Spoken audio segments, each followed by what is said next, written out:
வாழ்க வையகம், வாழ்க வையகம், வாழ்க வளமுடன். குரு வாழ்க, குருவே துணை. குருவின் மலரடி போற்றி. எங்கும்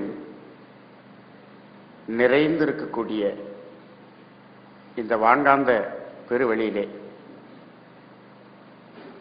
காந்த களத்தோடு காந்த களமாக சுக்குமமாக கலந்திருக்கக்கூடிய ஆசான் அருட்தந்தை வேதாத்திரி மகர்ஷி அவர்களது அருள் ஆற்றல், அருள் அலைகள் இங்கு அமர்ந்திருக்கும் ஒவ்வொருவரது உடலோடும் உயிரோடும் ஒன்று கலக்கட்டும்.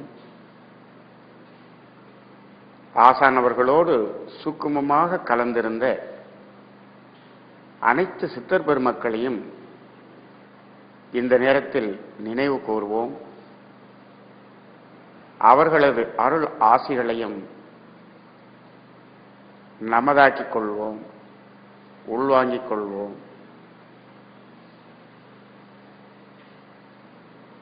குரு மகான்களுக்கு வணக்கம். அன்பர்களே,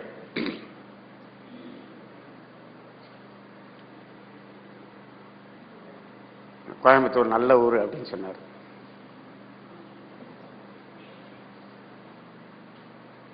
நீங்களாம் நல்லவங்களா?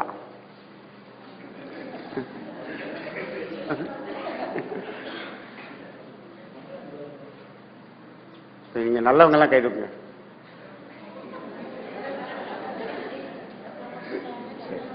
வாழ்க்கை 50% கூட கை தூக்கல. 50% கூட கை தூக்கல. இப்ப கை தூக்குனவங்களா நல்லவங்களா?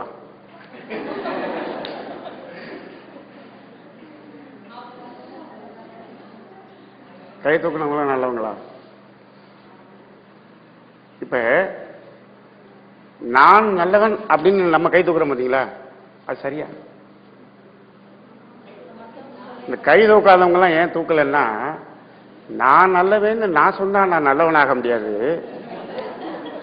நான் நல்லவன் என்று அடுத்தவங்க சொன்னாதான் நான் நல்லவன்.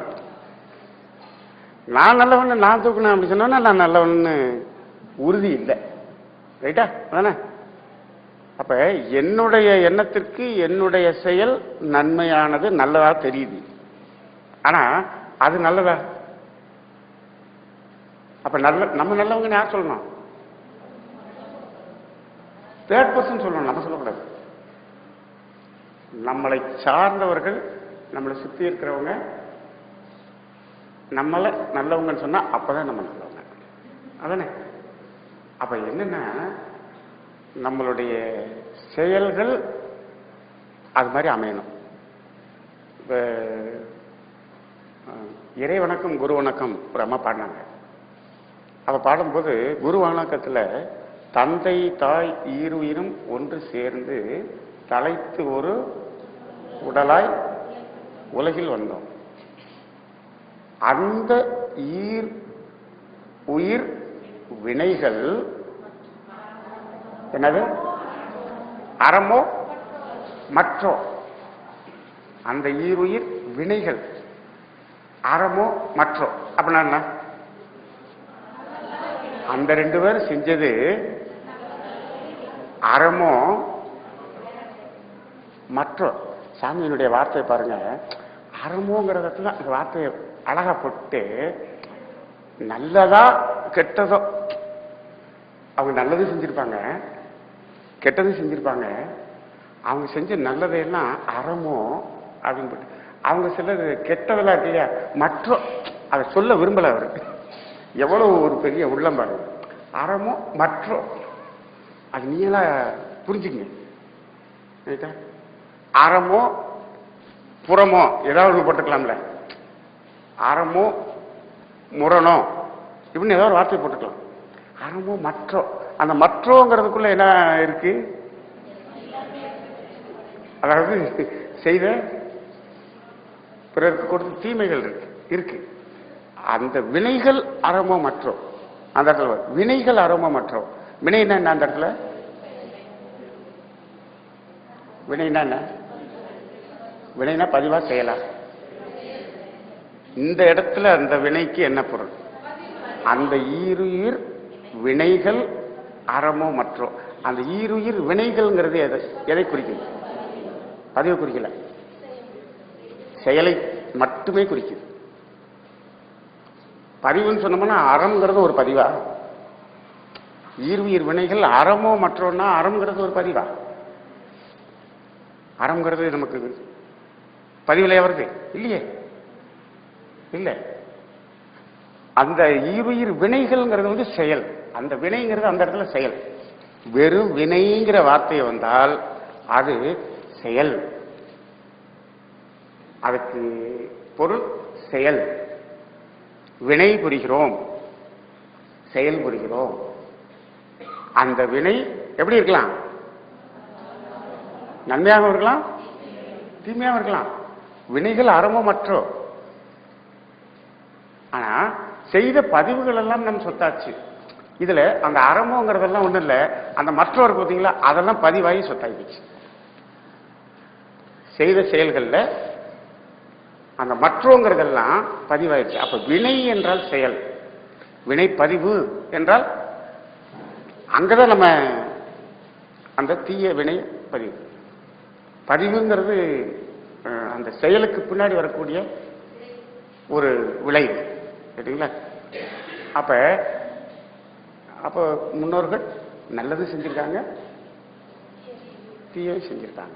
அந்த தீயவை நமக்கு என்னவா வந்துருச்சு? பதிவா வந்துருச்சு.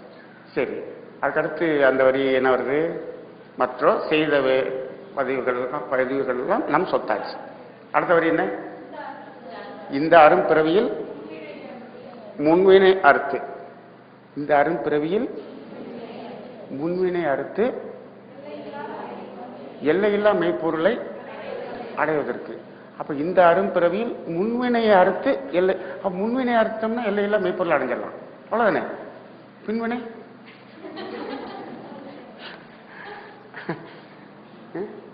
அந்த இந்த அரும்பிறவியில் முன்வினை அறுத்து, அப்ப சஞ்சித கர்மத்தை மட்டும் போய்கிட்டாலே போதும்,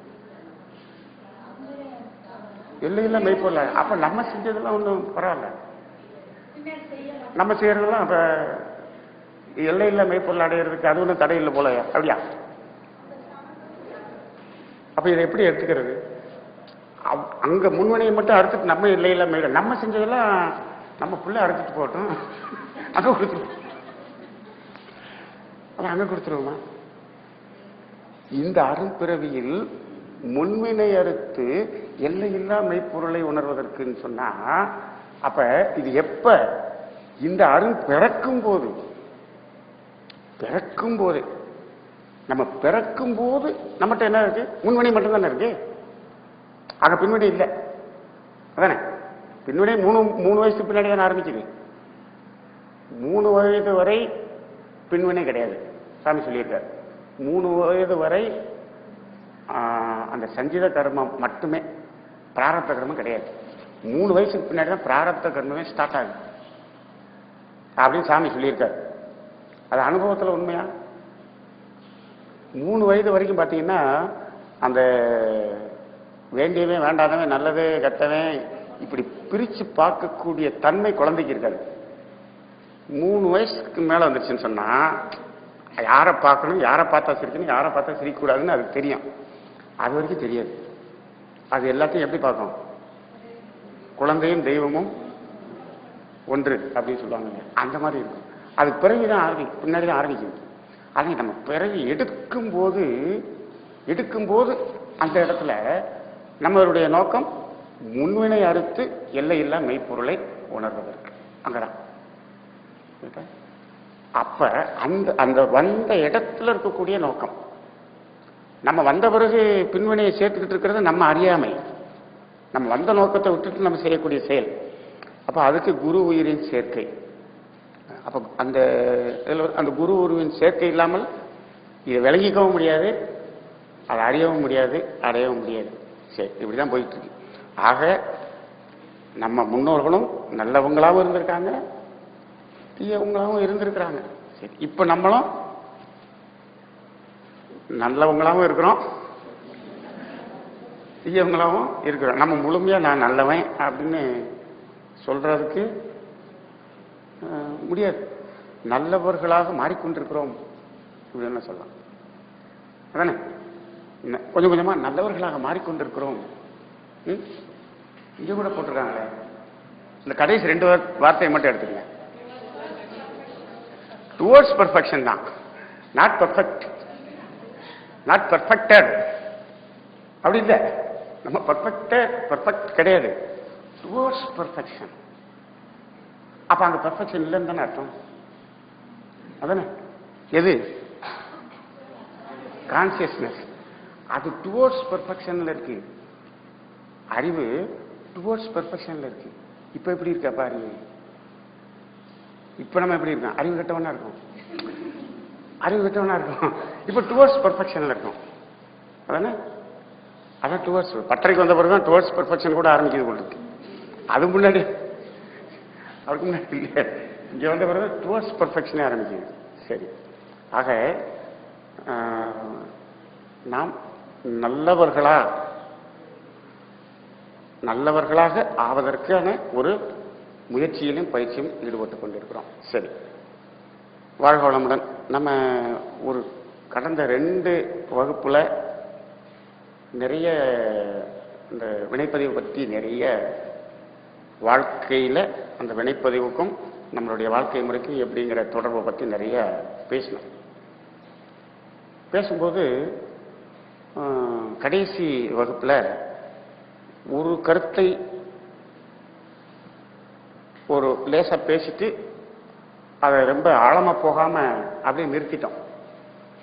இன்னைக்கு அந்த கருத்தை ஆழமாக கொண்டு செல்ல வேண்டும் அப்படிங்கிற ஒரு நிலையில இன்னைக்கு நம்ம பயிற்சியை நம்ம தொடங்கிக்கலாம். இன்றைய தவம் பஞ்சேந்திரிய தவம்னா ஐயா சொல்லிட்டார். இந்த தவம் பஞ்சேந்திரிய தவம் அப்படின்னு சொல்லிட்டார். இந்த சப்ஜெக்டும் இன்னைக்கு என்ன சப்ஜெக்டுக்கு உள்ள போகணும்னு நான் நினைச்சு வந்தனோ, கரெக்டா அவர் அந்த தவத்தை கரெக்டா எப்படி பொருத்தி இந்த தவம்னு சொன்னாருன்னு எனக்கு புரியல. எங்கிட்ட ஒரு லிங்க் வந்துச்சு. நான் பேச போறதும் அந்த 5 பத்தி தான் அப்படின்னு நினைச்சிட்டு வந்தேன். இவர் அந்த 5ஐயுமே தவமா, இன்னைக்கு தவமே அதுதான் ஷெட்யூல் அப்படின்னு சொன்னார். சரிங்களா? இப்ப அந்த ரிலேட்டடா தான் பேச போறோம். இது நமக்கு தெரியுமே, இன்னும் பஞ்சேந்திரியம் தெரியாதா? பஞ்சபூதம், பஞ்சேந்திரியம் இதெல்லாம் நாங்க அத்துப்படி, நமக்கு தெரியாத விஷயமா? தெரியுமில்ல, பஞ்சபூதம் தெரியுமில்ல, பஞ்சேந்திரியம் தெரியுமில்ல, இதுல போய் என்ன பெரிய விஷயம்? சாதாரண விஷயம்தான், சாதாரண விஷயம்தான். அதையே இன்னும் கொஞ்சம் அலசி பார்ப்போம். இதுக்குள்ள என்ன இருக்கு, உள்ள என்னதான் இருக்குன்னு பார்ப்போம். சரி, போன தடவை நம்ம வினைப்பதிவெல்லாம் சொல்லிட்டு அந்த கிளாஸ் நடத்தும் போது ஒரு இடத்துல மகர்ஷியினுடைய பாடல் வரிகள் ஒன்று வந்தது. என்ன வந்ததுன்றா, வினைப்பதிவே அப்படின்னு ஒரு வார்த்தை வந்ததா? வினைப்பதிவே தேகம் கண்டாய் அப்படின்னு வந்தது. சரி, வினைப்பதிவு தான் தேகமாக. தேகம்னா என்ன? தேகம்னா உடல், கண்ணு, காது, மூக்கு, தலை, கை, காலு, இதோட வந்தது. வினைப்பதிவுதான் தேகமாக மலர்ந்தது அப்படின்னு ஒரு வரி படித்தோம். ரைட்டா? இப்ப தேகம்னு சொல்றோமே, தேகம் என்றால் உடல். உடல் அப்படின்னு சொல்றோமே, இந்த உடல் என்பது எந்த உடலை குறிக்கும்? பருவுடல். பருவுடல் தான் பருவுடல். இப்ப மனிதருக்கு மட்டும்தான் பருவுடல் இருக்கிறதா? 5 ஜீவனுக்கு பருவுடல் இருக்கிறதா இல்லையா? இருக்குதா? காக்கா, குருவி, ஆடு, மாடு பருவுடல் இருக்கா? அதுக்கு பேரு தேகம் தானே? தேகம் தானே, உடல் தானே, அதுவும் உடல். சரி, 4 அறிவுக்கு பாம்புக்கு உடல் இருக்கா? 3 அறிவுக்கு கொசுவுக்கு உடல் இருக்கா? 1 அறிவு தாவரத்துக்கு உடல் இருக்கா? இருக்கா? உடல் இருக்கா? இருக்குல்ல? எங்க மரத்துக்கு உடம்பு இருக்கா இல்லையா? இருக்கா? இருக்கு. அந்த மரமே உடம்பு தானே. அதாவது கண்ணுக்கு இந்த புலனால் பார்க்கக்கூடியது உடல் தானே. இங்கேயும் நம்ம உடலை கண்ணால பார்க்கிறோம். இது பருவ உடல் கண்ணால பார்க்கிறோம். நமக்குள்ள இருக்கக்கூடிய உயிர் பார்க்க முடியுதா? பார்க்க முடியல. இப்ப மரத்தை பார்க்குறீங்க, மரத்துக்கு உயிர் இருக்கா? உயிர் இருக்கா? தெரியுதா? தெரியல. நம்ம எதை பார்க்கிறோம்? அப்ப அது எது? உடலை பார்க்கிறோம். அதுக்குள்ள உயிர் இருக்கு. அதுக்குள்ள உயிர் இருக்கு. அப்ப நம்ம என்ன பார்க்கிறோம்? உடலை பார்க்கிறோம். அப்ப மரத்துக்கும் உடல் இருக்கு. அப்ப ஓரறிவிலிருந்து ஆறறிவு வரை உடல் பருவுடல் என்பது இருக்கு. இப்ப சாமி சொல்ற வினைப்பதிவே தேகம் கண்டாய் அப்படின்னு சொல்றாங்க இல்லையா? இப்ப அவர் எந்த தேகத்தை சொல்கிறார்? இப்படி ஒரு கேள்வி கேட்டா, சாமி இருக்கிறப்ப இந்த கேள்வி வந்திருந்தா சாமி நீ எந்த தேகத்தை சொன்னீங்கன்னு அவர்கிட்ட கேட்டிருக்கலாம். இப்ப கேள்வி நமக்கு லேட்டா வருது. இந்த கேள்வி எங்கேயாவது கேட்டிருக்கீங்களா? இது எந்த தேகத்தை சொல்றாருன்னு உங்களுக்குள்ள கேள்வி வந்திருக்கா? யாருக்காவது வந்திருக்கா? யோசிச்சிருக்கீங்களா? யார்கிட்டயாவது கேட்டிருக்கீங்களா? இல்ல உங்களுக்குள்ள கேட்டிருக்கீங்களா? இல்லையா? இல்ல. இப்ப இந்த கேள்வி இப்ப உங்களுக்குள்ளாக கேட்டு பாருங்க. இது எந்த தேகத்தை சாமி சொல்றார்? மனித தேகத்தை மட்டுமா எல்லா தேகத்தையும் சொல்றாரா? வினைப்பதிவு தேகமாக மலர்ந்தது. இது மனித தேகத்துக்கு மட்டுமா? மனித தேகத்துக்கு மட்டும். அப்ப ஐந்தறிவு தேகத்துக்கு, விலங்கினங்களுடைய தேகத்துக்கு இது பொருந்தாதா? வினைப்பதிவு.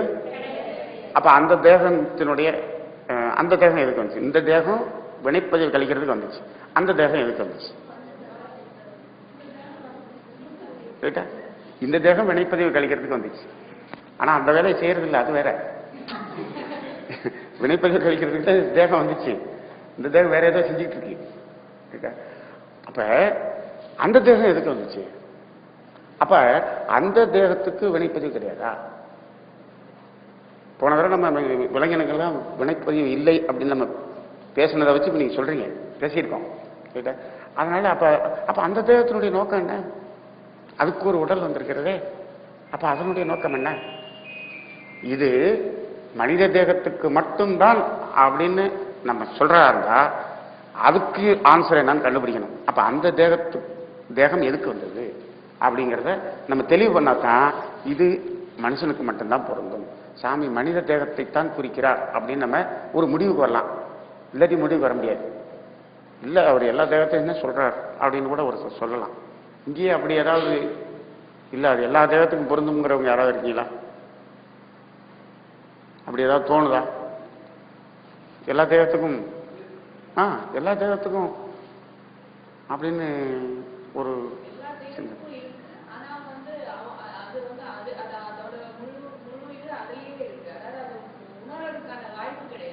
இல்லை. இப்ப ஒரு மாடு, அதற்கு ஒரு தேகம் உருவாகுது. ஒரு மாட்டு வயிற்றுக்குள்ள ஒரு கண்ணுக்குட்டி உருவாகுது. அதானே? ஒரு மாட்டு வயிற்றுக்குள்ள ஒரு கண்ணுக்குட்டி உருவாகுது. உடல் எடுக்குது. ரைட்டா? இது வினைப்பதிவுக்காக வினைப்பதிவு தேகமா மாறி உடல் எடுக்குதா? ரைட்டா? வினைப்பதிவு தான் அந்த உடல் எடுத்ததா அப்படிங்கிறத இப்ப கேள்வி. ஐந்தறிவு, நாலறிவு, மூணறிவு, ரெண்டறிவு, ஓரறிவு இதுவரை. அப்படி வினைப்பதிவுதான் அந்த தேகமும் எடுத்தது என்று சொன்னால் முதல்ல தாவரம் தோன்றுச்சுலே அந்த முதல் தேகம் எதுக்காக எடுத்தது? அது எந்த வினைப்பதிவுக்காக எடுத்துச்சு? ஆமா, ஆடு மாடும் கூடத்தான் அதுவும் தான் எங்க துன்பம் கொடுக்குது, அதுக்கு ஒரு வினைப்பதிவு இருக்கலாம் அப்படின்னு நம்ம நினைச்சிட்டு அந்த வினைப்பதிவு அப்படின்னு சொல்றோம்னு வச்சுக்குவோம். இப்ப அப்படி பார்த்தா முதல் தாவரத்துக்கு ஒரு உடல் உருவாயிருக்குல்ல, அதுக்கு எந்த வினை தேகமாக மாறுந்தது? அதுக்கு ஏதாவது வினை இருக்கா? முதல் தாவரம் எதுக்கு தோன்றுச்சு?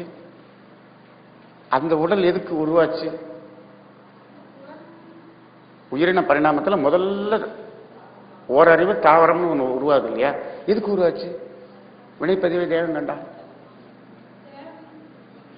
எதுக்கு உருவாச்சு? அப்ப ஒரு கேள்வி வருதா? அப்ப எதுக்கு உருவாச்சு அப்படின்னு ஒரு கேள்வி வருது. அப்ப இப்ப இந்த இடத்துல இது மனித உடலுக்கு மட்டுமே இது பொருந்தும் அப்படிங்கிறத நம்ம எப்படி உணர்ந்து கொள்ளலாம் அப்படின்னு பார்த்தா, இந்த முதல்ல 5 தேகம் இருக்கு பார்த்தீங்களா? இந்த 5 தேகத்துக்கும் அதுக்கு வேற பர்பஸ் இருக்கு. இந்த தேகம்தான், இந்த தேகத்துக்கு தான் இந்த பர்பஸ். எது? முன்வினை அழித்து எல்லையில்லா மெய்ப்பொருளை உணர்வதற்கு வந்தது இந்த தேகம். ஆனா அந்த தேகத்தினுடைய பர்பஸ் வேற. வாழ்வின் நோக்கம்னு சாமி ஒரு சப்ஜெக்ட் கொடுக்குறாரு இல்லையா? அது மனுஷனுக்கு மட்டும்தான் பொருந்தும், மாட்டுக்கு கிடையாது, ஆடு மாட்டுக்கு கிடையாது. வாழ்வின் நோக்கம் ஐந்தறிவு விலங்கினத்துக்கு சப்ஜெக்ட் வேற மாதிரி நடத்தணும். இந்த சப்ஜெக்ட் அங்க பொருந்தாது. இது மனுஷனுக்கு மட்டும்தான் இது வாழ்வின் நோக்கம். அப்ப ஒரு ஐந்தறிவு ஜீவனுக்கு வாழ்வின் நோக்கம் வேற. என்ன நோக்கம்? அந்த நோக்கத்தை தெரிஞ்சிட்டோம்னா நம்ம நோக்கத்தை புரிஞ்சுக்கலாம். அதையும் தெரிஞ்சுக்கணும். அப்ப அதனுடைய நோக்கம் என்ன? எதுக்கு முதல் தாவரம் அதுக்கு ஒரு உடல் தோன்றியது? எதுக்காக தோன்றியது? அதுக்கு ஏதாவது வேற பர்பஸ் இருக்கான்னு பாருங்க. நம்ம முன்வினையை அறுத்து, அதான் நம்மளோட பர்பஸ். அதுக்கு வேற ஏதாவது பர்பஸ் இருக்கா? அந்த 5 ஜீவனுக்கும் வேற ஏதாவது பர்பஸ் இருக்கா? நோக்கம் இருக்கா? அந்த உடல் எடுத்ததின் நோக்கம் வேற ஏதாவது இருக்கா? கொஞ்சம் யோசனை பண்ணி சொல்லுங்க. இதுக்கு ஆன்சர் இப்ப உங்களுக்கு தெரியும். இப்ப கொஞ்ச நேரத்துக்கு முன்னாடி சொன்னேன், அதுல இருந்தே ஆன்சர் வரும். அதுக்கு வேற ஏதாவது நோக்கம் இருக்கா? தாவரத்துக்கு என்ன நோக்கம்? அடுத்து புழுவினத்துக்கு என்ன நோக்கம்? வண்டினத்துக்கு என்ன நோக்கம்? ஊர்வனவுக்கு என்ன நோக்கம்? ஐந்தறிவு ஜீவனுக்கு என்ன நோக்கம்? இறைநிலை அடையிறது. அப்ப ஐந்தறிவு ஜீவன் வரை அவற்றிற்கும் இறை உணர்வு பெறுவதுதான் நோக்கமா?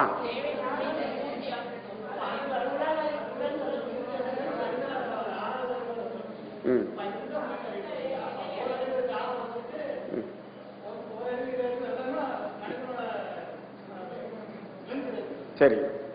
இப்ப 6வது அறிவாக வந்த பிறகு இறை உணர்வு பெற்று இறைவனாக மாறுறது 6வது அறிவின் நோக்கம் அப்படின்னு சொல்றோம்.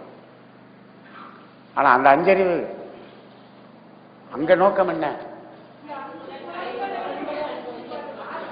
என்னது? 5 புலன்களையும் திருப்திப்படுத்துறதா, அறியறதா? 5 புலன் உணர்வு பெறுவதா, திருப்திப்படுத்துறதா? உணர்றது. 5 புலனை உணர்றது எந்த உயிரினத்துக்கு? 5 புலனையும் உணர்றது எந்த உயிரினத்துக்கு? ஐந்தறிவு உயிரினத்துக்கு. தாவரத்துக்கு அப்படி இல்லை. ஐந்தறிவு உயிரினத்துக்கு தான் அது.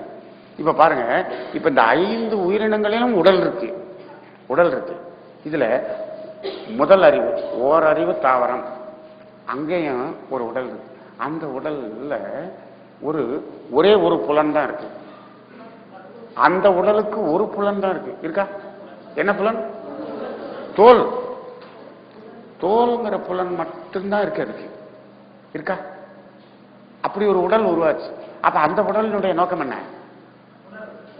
தொடு உணர்வை உணர்வதுதான் அதனுடைய நோக்கம்.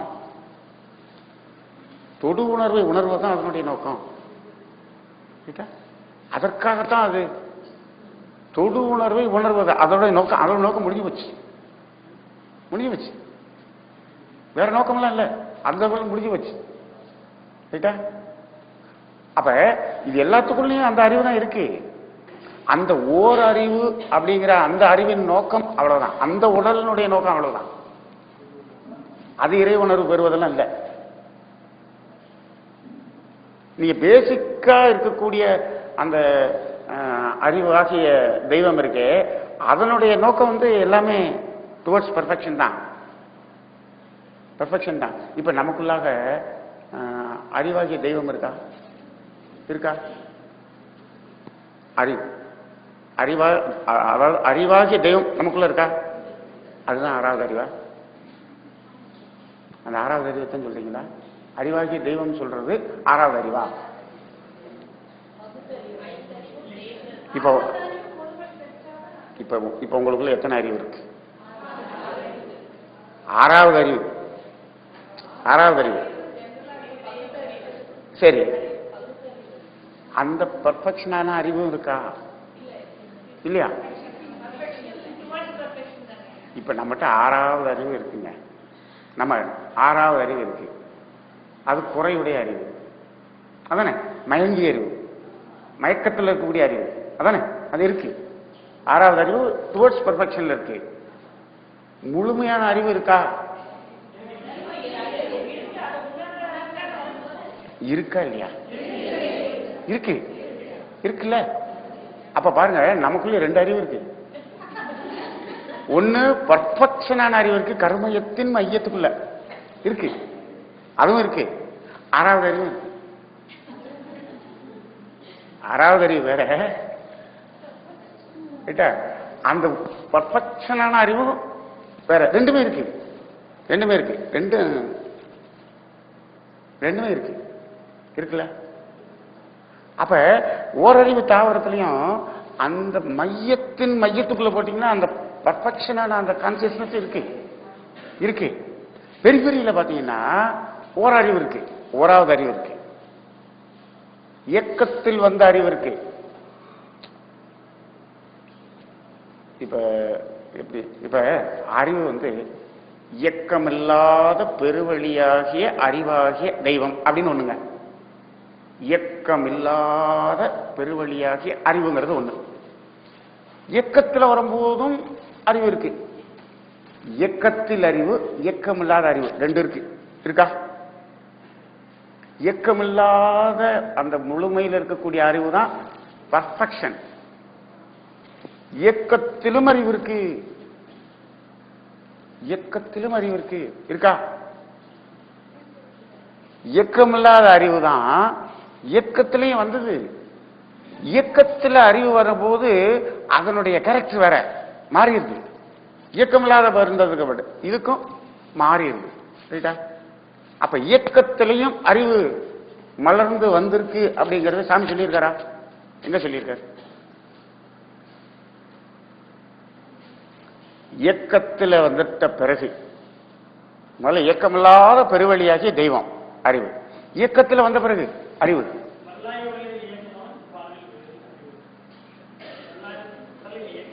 இயக்கம் அவன். இயக்கத்தில் அறிவு இருக்கா? இருக்கா? இருக்கு.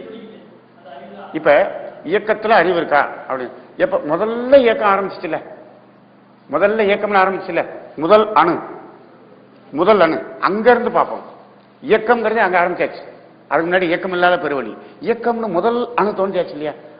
அந்த தோன்றிய பிறகு அதுல அறிவு இருக்கா? அந்த அணுவுக்கு அறிவு இருக்கா? இருக்கா? எது அணுவாக மாறியது? எது எது சுழற்சி பெற்ற முதல் அணுவாக தோன்றியது?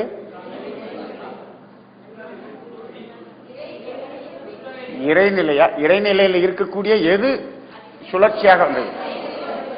எது?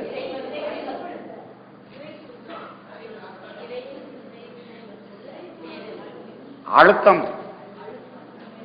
அழுத்தம் தான் சுழலாக மாறியது. அதானே? தன்னிருக்க சூழ்ந்தழுத்தும் ஆற்றல். அதானே? இதன் திணிவு மடிப்பு விழ சுழலும் நுண்ணாம். அதானே? அப்ப அழுத்தம் தான் என்னவா மாறிச்சு? சுழற்சியா மாறிச்சு. சுழற்சியா மாறிச்சு. அதானே? அந்த அந்த இறைவெளியில் கூடிய அழுத்தம் சுழலாயிடுச்சு. ரைட்டா? அறிவு அறிவு வந்துச்சா இல்லையா? அதுல சுழற்சி விட்டு அணுவா வந்தாச்சு. அறிவு கூட வந்துச்சா இல்லையா? அங்கே இருந்துச்சா? அழுத்தம் சொல்லல, அணுவாயிருச்சு, அறிவு அங்கே இருந்துச்சு. அப்படியா? அறிவு வந்துச்சா? அறிவு கூட வந்திருக்கா இல்லையா? அப்ப அணுவுக்கு அறிவு இருக்கா? இருக்கா? அப்ப இயக்கத்தில் அறிவு இருக்கா? அது எப்படி இருக்கு? இயக்கத்தில் அறிவு எப்படி இருக்கு? அறிவு அறிவாகவே இருக்கா? வேற மாதிரி மாறி இருக்கா? இயக்கத்தில் அறிவு எவ்வாறு மலர்ந்திருக்கிறது, எவ்வாறு மாறி இருக்கிறது?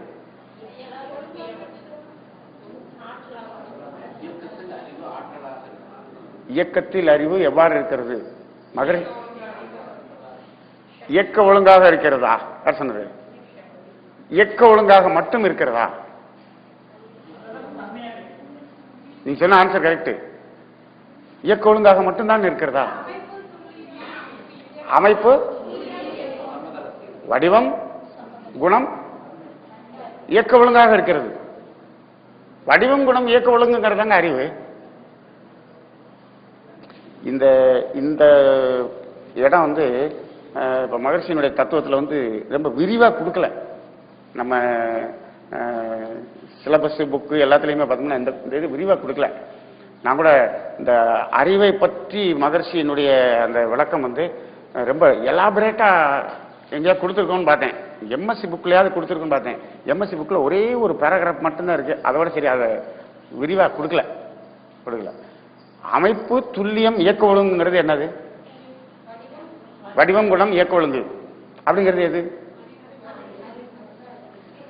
அறிவு வடிவம், குணம், இயக்க ஒழுங்காக மலர்ந்தது. எங்க இயக்கத்தில் வரும்போது அறிவு, இயக்கத்தில் வரும்போது இதுதாங்க அறிவு. சாமி சொல்லியிருக்கிற சொல்லியிருக்க. அது பர்ஃபெக்ஷன். அங்க இருக்கும்போது இயக்கமில்லாத பெருவெளியில அறிவு முற்றறிவு. அது இந்த இயக்கத்தில் வரும்போது சிற்றறிவு. சிற்றறிவா வரும்போது அந்த அறிவு எப்படி வந்திருக்கு? வடிவம், குணம், இயக்க ஒழுங்கு. இந்த மூணு சேர்ந்தது தாங்க அறிவு. மூணுமாக மலர்ந்தது அறிவு. ரைட்டா? இப்ப நம்மகிட்ட இருக்கக்கூடிய அந்த ஆறாவது அறிவு இருக்கே, இது இயக்கத்தில் வந்த அறிவு. அவனே நமக்குள்ள அந்த பெர்ஃபெக்ஷனான அறிவும் இருக்கா? இருக்கு. இந்த இயக்கத்தில் வந்த அறிவு தான் வினையெல்லாம் செய்யுது. அந்த பெர்ஃபெக்ஷனான அறிவு இருக்கு இல்லையா, அதான் வாங்கி வைக்குது. நம்ம செய்யற செயல்களை எல்லாம் வினையா வாங்கி அதை பதிஞ்சு விளைவா கொடுக்கறது எது? அந்த பெர்ஃபெக்ஷனான அறிவு. இது செய்யறது எது? கேட்டா சில பேர் கேட்பாங்க, எனக்குள்ளாகவே இறைநிலை இருக்குன்னு சாமி சொல்லிட்டாரு, நீயே அறிவாக தெய்வமா இருக்க அப்படின்னு சாமி சொல்லிட்டாரு. எனக்குள்ளாகவே அறிவாகிய தெய்வம் இருக்குன்னு சொல்லிட்டாரு. அந்த அறிவு தானே உன்னை அடிக்க சொன்னிச்சு, அப்புறம் என் தப்புன்னு சொல்ற அப்படின்னு ஒருத்தர் கேட்கிறாரு. அந்த அறிவு தானே சொல்லிச்சு, அது சொல்றதுனால தான் அடிச்சு, அதே தப்புன்னு சொல்ற. அந்த அறிவா சொல்லுது? எது சொல்லுது? இயக்கத்தில் இருக்கக்கூடிய அறிவு.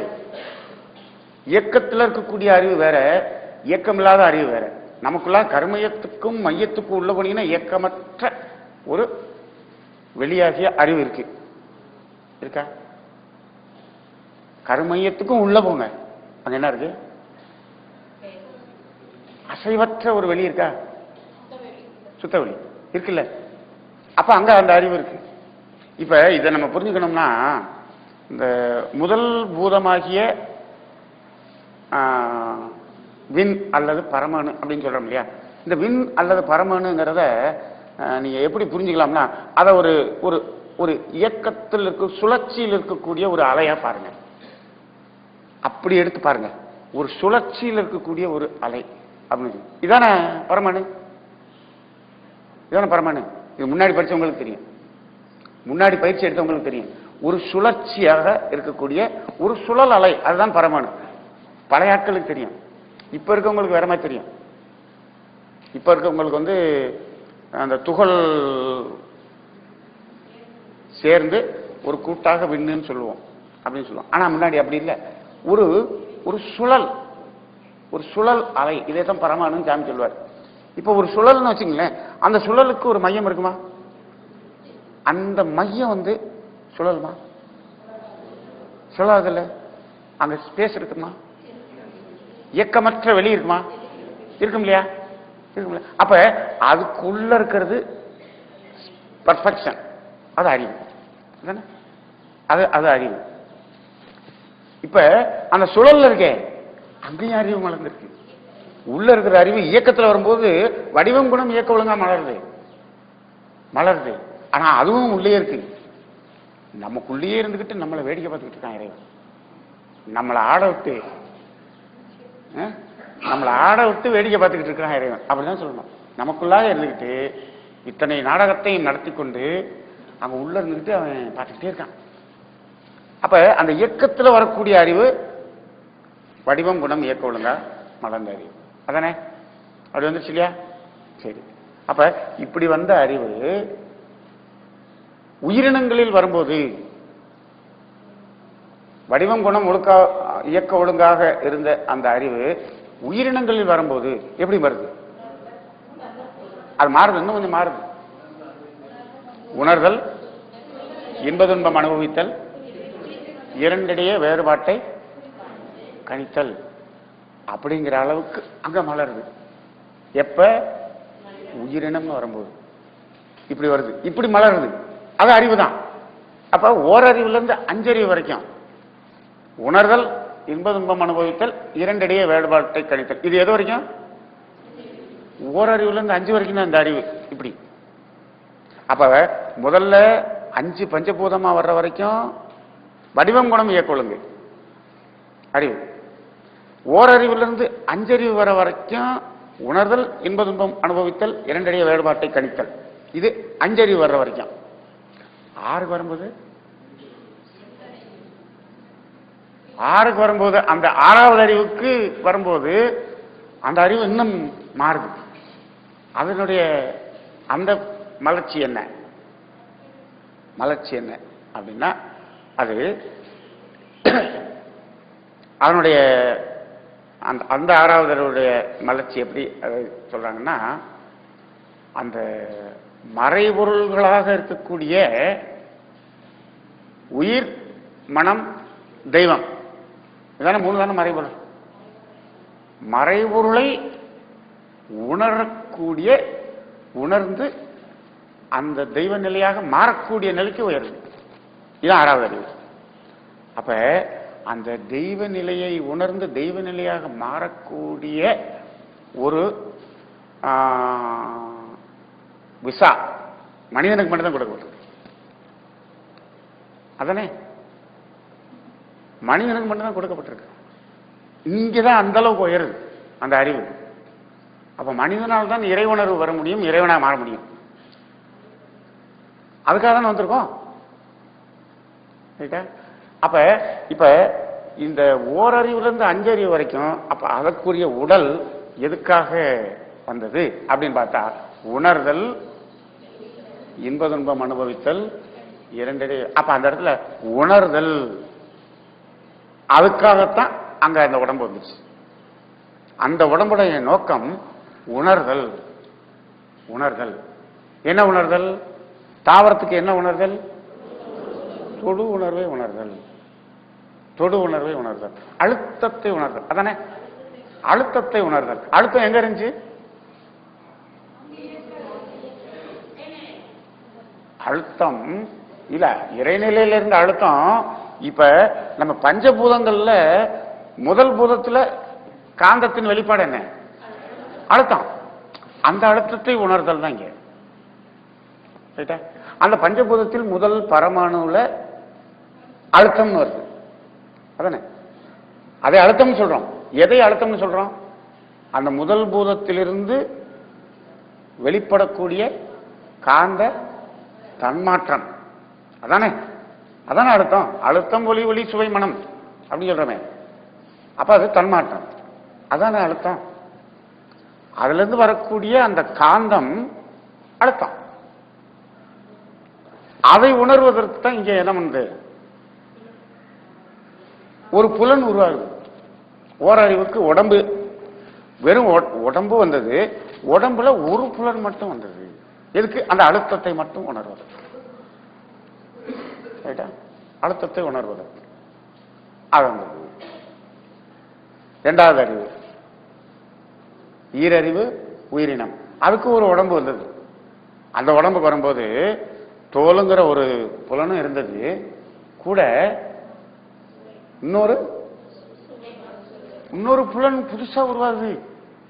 நாக்கு அப்படிங்கிற புலன் புதுசா அதுக்கு உருவாகுது. அந்த உடம்புல உருவாகுதா இல்லையா? மரத்துக்கு நாக்கு இருக்கா? மரத்துக்கு நாக்கு இல்ல. ஆனா அடுத்த இரண்டாவது அறிவுன்னு வந்த உடனே அங்க நாக்கு உருவாயிடுச்சு. ரைட்டா? எதுக்கு? சுவையை உணர்வதற்கு. ரைட்டா? சுவை என்ற காந்தத்தன்மை உருவாவதற்கு இன்னொரு புலன் புதுசா உருவாகுது. இப்ப நாக்கு உருவானே தோல் இல்லாம போச்சா?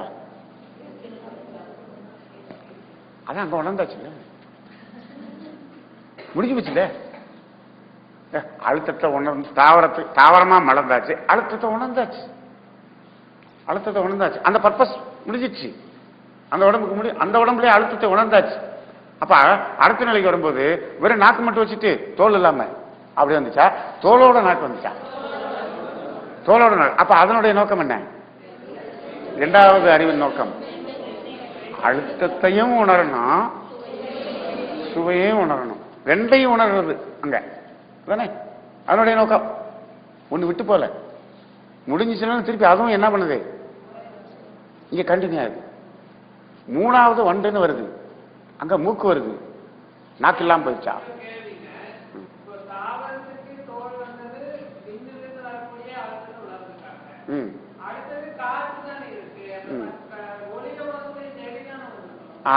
அது அப்படிதான் வந்திருக்கணும். அந்த வருஷப்படி வரல, அது மாறிதான் வருது. இப்ப என்னன்னா பஞ்சேந்திரிய தவத்திலே அதை எழுதி போடும்போது மாறி மாறி வரும். ரைட்டா? அது மாறி மாறி வரும். அது அந்த இயல்பூக்கம் அப்படின்னு சொல்றோம் இல்லையா? அந்த இயல்பூக்கத்துல இது முன்னாடி வந்திருக்கு. அந்த அந்த இயல்பூக்கத்துல அந்த வாழும் நிலைக்கு தகுந்தாற் போல ஒண்ணு முன்னாடி பின்னாடியா மாறுது. முதல்ல அழுத்தத்தை உணர்ந்தது, அது பூமியோட ஒன்றி இருக்கு தாவரம். அடுத்த புலன் நகர்ந்து செல்லக்கூடிய, அதாவது பூமியோட அட்டாச்சு இல்லாம டிட்டாச்சா அடுத்த உயிரினம் வருது. அப்ப நகர்ந்து சென்று உணவை எடுத்துக்கிறது. இது என்னன்னா இருக்கிற இடத்துல இருக்கும், அந்த இடத்துக்கு தண்ணி வந்தா தான் உறிஞ்சோம். இங்க இருந்து போய் உறிஞ்சாது. அந்த மரத்துக்கு தண்ணி ஊத்திட்டு இந்த மரத்துக்கு தண்ணி ஊத்தலன்னா, இந்த மரம் இங்க இருந்து அங்க ஊத்திருக்காங்களே அப்படின்னு அப்படியே போய் அதை போய் இழுத்துட்டு வர முடியாது, வராது. அந்த இடத்துல அது கொடுத்தாதான் எடுக்க முடியும். அப்ப அந்த தேவையான உணவை நகர்ந்து செல்லு எடுக்கக்கூடிய மாதிரி மலர்றது இல்லையா, அடுத்ததுல வருது இல்லையா? அப்ப அந்த இடத்துல அந்த இயல்பூக்கத்துக்கு தகுந்த மாதிரி முதல்ல நாக்கு வந்திருக்கலாம். அது இன்னும் எனக்கு அந்த சந்தேகம் அப்ப இருந்து இருக்கு.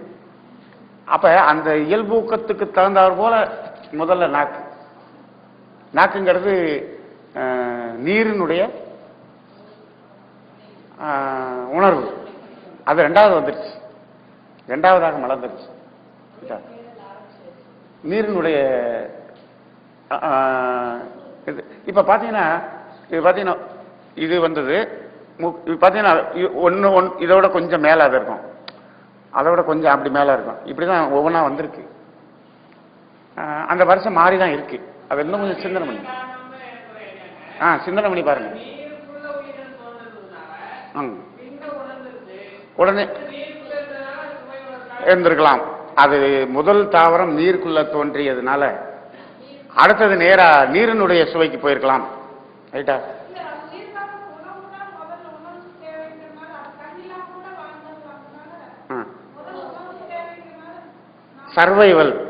சர்வைவலுக்காக முதல்ல இவங்க ஒரு ஆன்சர் சொல்றாங்க.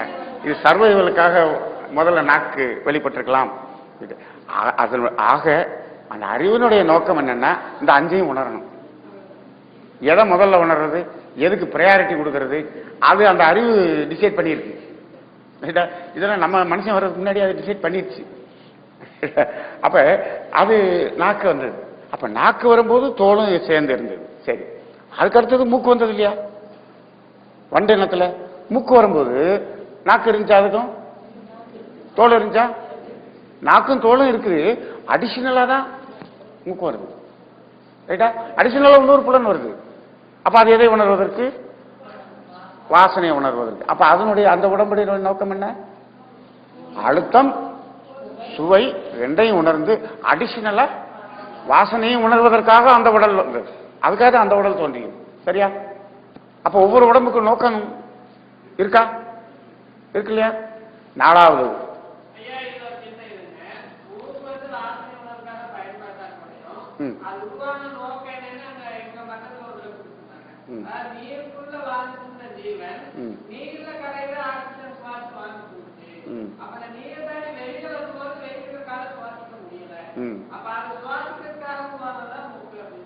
சரி, சுவாசிக்கிறதுக்காக உருவானது மூக்குன்னு சொல்றீங்களா, இல்ல வாசனைக்காக உருவானது மூக்கா?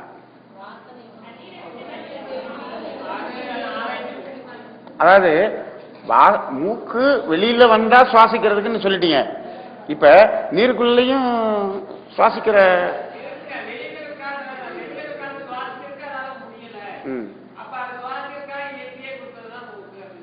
சுவாசிக்கிறதுக்காக பர்பஸ் சுவாசங்கிறது அதுல ஒரு வேலை நடக்குது. ஆனா அந்த அந்த அறிவினுடைய நோக்கம் வாசனை உணர்வது தான். சுவாசங்கிறது அது உணர்வு, அதுல ஏதாவது உணர்வு இருக்காதுல்ல? தேவையில்லை, தேவையில்லை. நீங்க நல்லா பாருங்க, மூக்கு வழியா சுவாசிக்கிறீங்க. ஒரு விஷயம் பாருங்க, மூக்கு வழியா எப்பொழுது நீங்கள் சுவாசம் செய்து கொண்டிருக்கிறீர்களோ அப்பொழுது உங்களிடம் இருந்து எண்ணம் எழுந்து கொண்டே இருக்கும். மூக்கினுடைய சுவாசத்தை நிறுத்தி விட்டீர்கள் என்றால் உங்களுக்கு எண்ணமற்ற ஒரு நிலை வரும். நீங்க வேணா டெஸ்ட் பண்ணி பாருங்க, நான் அனுபவிச்சு பார்த்திருக்கேன். மூக்கு வழியா சுவாசம் போய்கிட்டு இருக்கும்போது எண்ணம் எழுந்து கொண்டே இருக்கும். மூக்கினுடைய சுவாசத்தை நிறுத்திட்டோம்னா எண்ணம் எழாத ஒரு நிலை இருக்கும். எண்ணமற்ற நிலையில் நாம் இருக்கும்போது மூக்கு வழியா சுவாசிப்பதில்லை, உடம்பே சுவாசிக்கும்.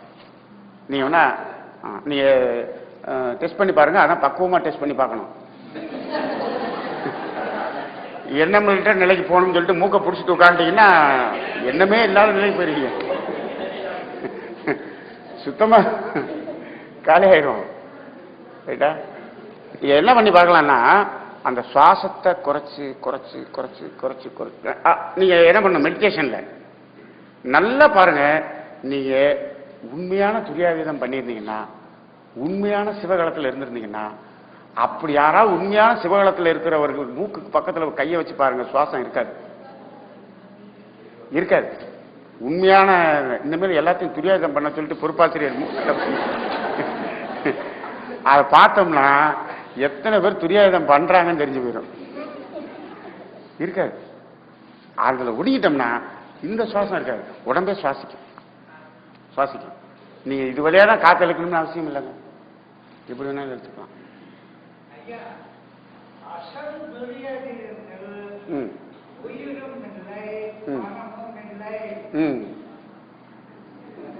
அசல் துரியாதீதத்தில் அது அதுவாகவே மாறிற போது. இப்ப எண்ணங்கள் இல்லாமல் இருந்தா சுவாசம்தான் எண்ணத்திற்கு அடிப்படையாக இருக்குன்னு ஒரு கருத்து சொல்றாங்க. சுவாசம் வேகமாக இருந்தால் எண்ணத்தினுடைய எழுச்சி வேகமாக இருக்கும். சுவாசம் ஒடுங்கி ஒடுங்கி மெல்லிய சுவாசமாக மாற மாற எண்ணத்தினுடைய மலர்ச்சி குறையுது. இதை நீங்க ஃபீல் பண்ணி பாருங்க, சொல்றாங்க, நீங்க ஃபீல் பண்ணி பாருங்க. ரைட்டா? அப்ப இந்த சுவாசத்தை குறைக்கணும், அதுக்காக தான் ஆழ்ந்த சுவாசமாக எடுங்க அப்படின்னு சொல்றாங்க. அப்ப சுவாசத்துக்கும் அதுக்கும் ஏதோ ஒரு உணர்வு ஒரு இது இருக்கு. ஆனா இந்த மூக்கு சுவாசிப்பதற்காக அப்படின்னு மட்டும் இல்லை, அது வாசனை உணர்வு, அதனுடைய பர்பஸ் வாசனை உணர்வதற்கு தான். ரைட்டா? அப்ப அதனுடைய நோக்கம் அது அந்த உடல் எடுத்தது. நாலாவது அறிவு வந்தது. இந்த மூணோட அடிஷனலா என்ன வந்துச்சு? கண்ணு வந்தது. எல்லாத்துலயுமே அடிஷனலா தான் வந்தது. அப்ப அங்க அழுத்தமும் உணரும், சுவையும் உணரும், வாசனையும் உணரும், அடிஷனலா பார்வையும். அப்ப ஒவ்வொரு உடல் உருவாகும் போதும் அங்க ஒரு புலன் எக்ஸ்ட்ராவா உருவாகி இருக்கிறது. அப்படின்னா என்ன நோக்கம்? அதனுடைய நோக்கம், அதனுடைய பர்பஸ் அது. ரைட்டா? மூணறிவு ஜீவனுக்கு பார்வை அப்படிங்கிற பர்பஸ் இல்ல, அந்த உடம்புக்கு அவ்வளவுதான் நோக்கம்.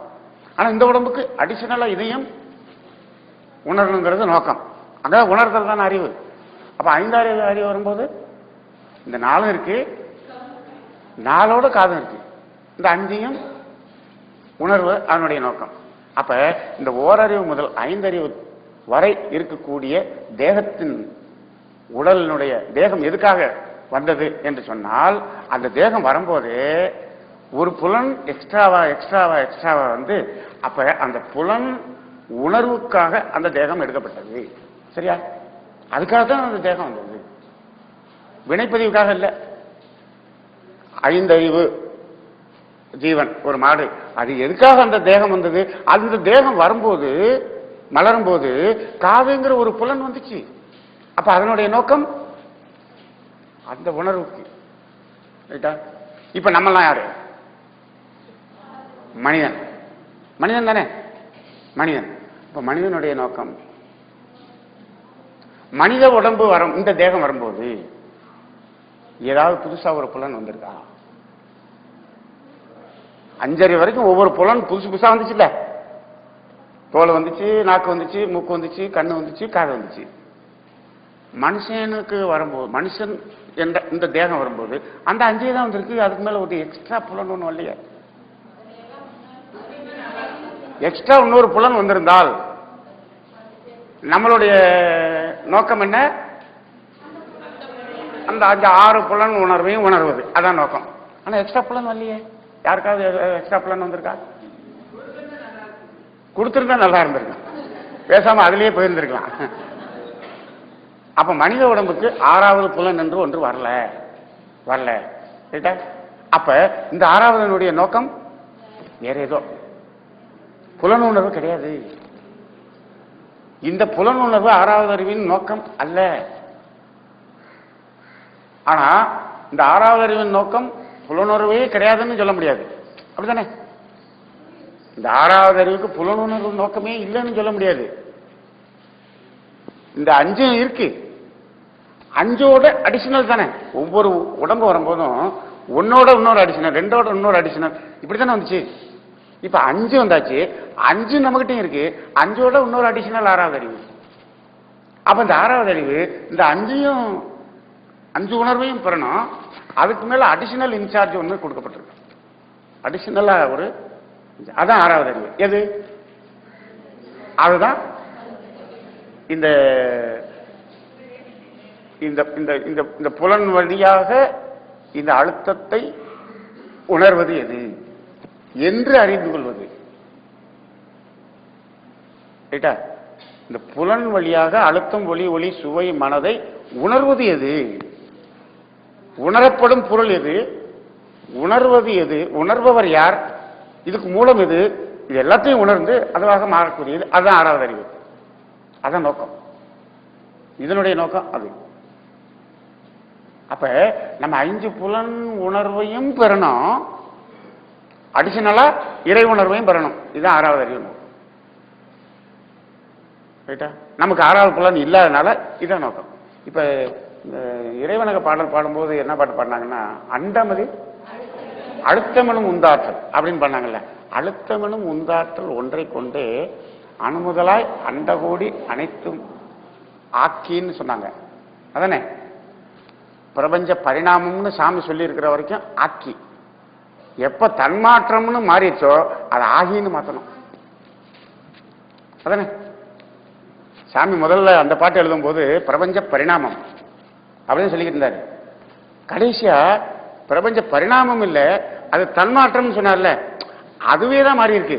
அதுல இருந்து இதுவல்ல, அதுவே தான் இதுவா மாறிச்சு அப்படின்னு தன்மாற்றம்னு மாத்திட்டாங்க இல்லையா?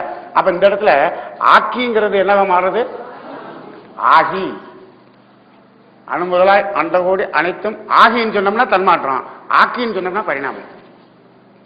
அதை நம்ம ஆக்கிங்கிறத கொஞ்சம் அந்த இக்க எடுத்துக்கலாம். இக்க மட்டும் எடுத்து விட்டோம்னா தன்மாற்றத்துக்கு சரியா வந்துடும். ஆகி. சரி. வழுத்தும் ஓர் அறிவு முதல் ஐந்தும் ஆறு. ஓர் அறிவு முதல் 6ன்னு போகாம அந்த 5ல ஒரு ஸ்டாப் கொடுத்து அப்புறம் ஏன் 6 தனியா எடுத்திருக்கீங்க? ஓரறிவு முதல் 5ம் ஒரு ஒரு அந்த இடத்துல ஒரு நிறுத்தம். ஓரறிவு முதல் 5ம் அப்புறம் 6ம். அப்ப 6க்கு ஏதோ பர்பஸ் வேற. இந்த 5 வரைக்கும் பாத்தீங்கன்னா உணர்தல் தான். இந்த எந்த உணர்தல்? இந்த 5 தன்மை உணர்தல். ஓரறிவு முதல் 5ம் இது இந்த 5 தன்மாற்றத்தை உணர்றது. அப்புறம் 6ங்கிறது என்ன? அனைத்தையும் உணரக்கூடியது. அனைத்தையும் உணரக்கூடியது. அப்ப மனிதனுடைய நோக்கம் என்ன? மனித உடல் எடுத்ததனுடைய நோக்கம் என்ன அப்படின்னா இந்த 5 புலன் உணர்வையும் உணர்ந்து இந்த உணர்வுக்கு மூலம் எது? உணர்வு எது? உணர்பவர் யார்? ரைட்டா? இதனுடைய மூலம் என்ன அப்படிங்கிற அனைத்தையும் உணர்ந்து அதுவாகவே மாறுவது நம்மளால தாங்க முடியும். மனுஷனுக்கு தான் தெரியும். இந்த 5ஐயும் உணர்ற விலங்கின வரைக்கும் அழுத்தம், ஒளி, ஒளி, சுவை, மனம் இதை உணர்றது நாக்கு வந்துச்சு, மூக்கு வந்துச்சு, கண்ணு வந்துச்சு, நான் மாடுக்கு தெரியாது. தெரியுமா? ஆனா நாக்கு உணரும். 5 புலனும் அந்த 5 அறிவு விலங்கினத்துக்கு உணரும். அதுக்கு அந்த உணர்வு உணரத்தான் தெரியுமே தவிர அந்த உணர்வு எதுங்கிறத அறியக்கூடிய அறிவு அதுக்கு இல்லை. அதை அறியக்கூடிய அறிவு தான் 6வது அறிவு. அதை அறியக்கூடிய அறிவு தான் 6வது அறிவு. ஏன் 6வது புலன் ஒண்ணு வரல? வந்திருந்தா நல்லா இருக்கும்னு யாராவது சொன்னாங்க. வந்திருந்தா நல்லா இருக்குமே. ஏன் 6வது புலன் ஒண்ணு வரல? ஏன் 5ஓட நின்று போச்சு?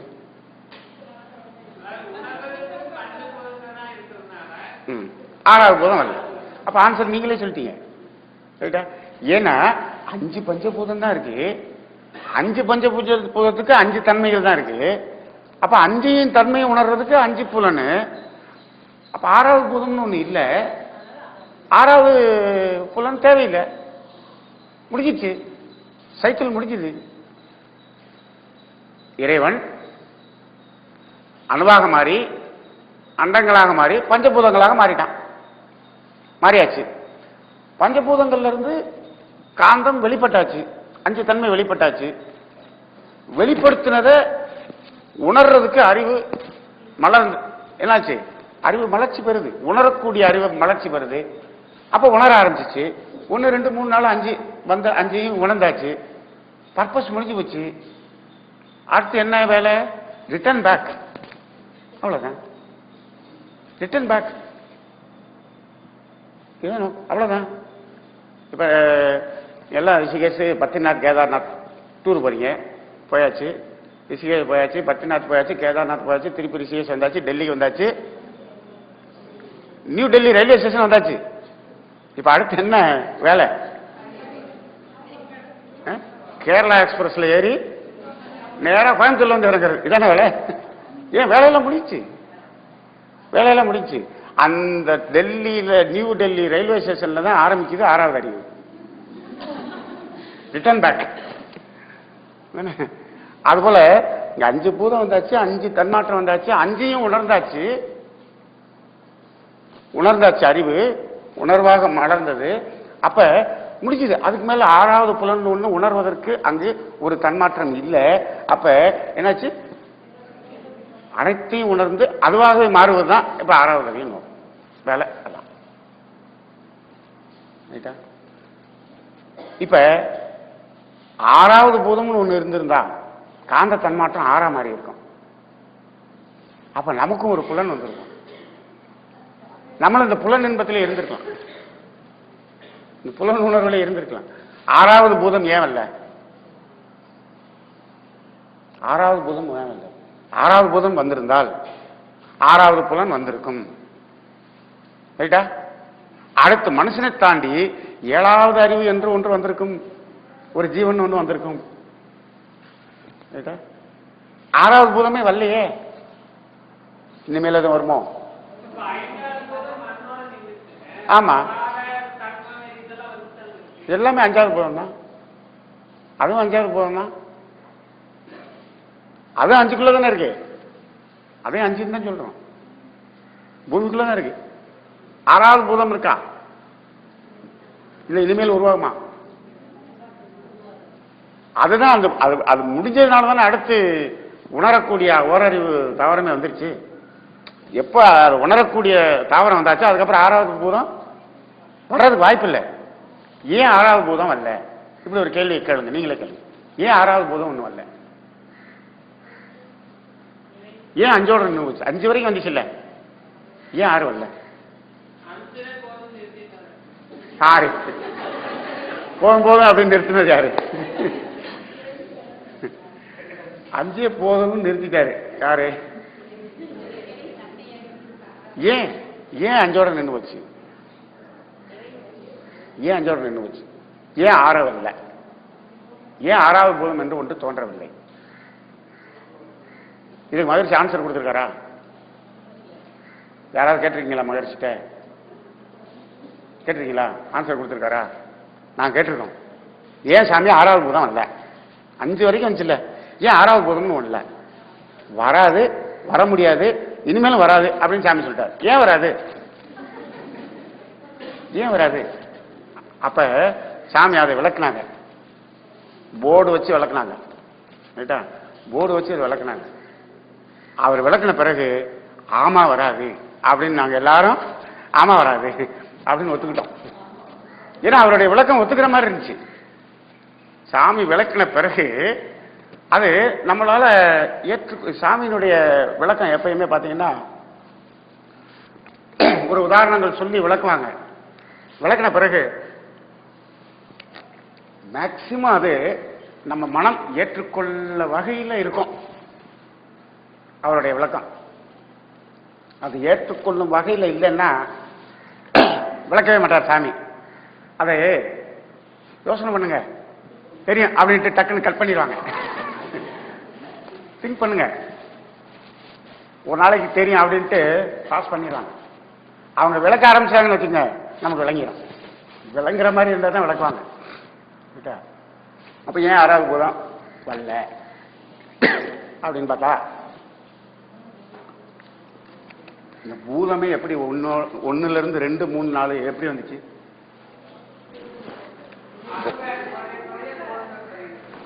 அணுவனுடைய வேகம் குறைய குறைய அணுவனுடைய நெருக்கம் அதிகமாச்சு. அணுவனுடைய வேகம் குறைய குறைய அந்த அணுவை மற்ற அணுக்கள் நெருங்கியது. சரியா? நெருங்கியது. வேகம் குறையும் போது மற்ற அணுக்கள் பக்கத்தில் நெருங்குது. நெருங்கிய கூட்டமே அடுத்த போதும். அதானே? அதாவது உண்மையிலேயே 5 பூதம் இருக்கா, ஒரு பூதம் தான் இருக்கா?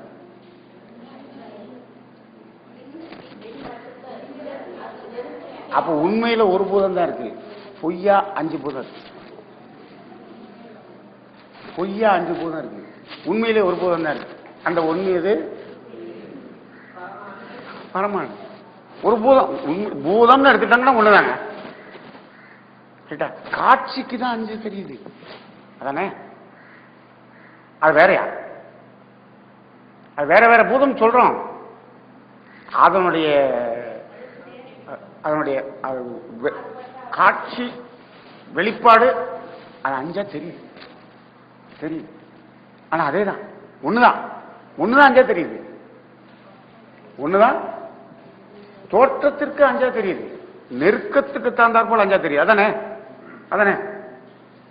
இதுல தெய்வமகன் படத்துல எத்தனை சிவாஜி கணேசன் நடிச்சிருக்காரு?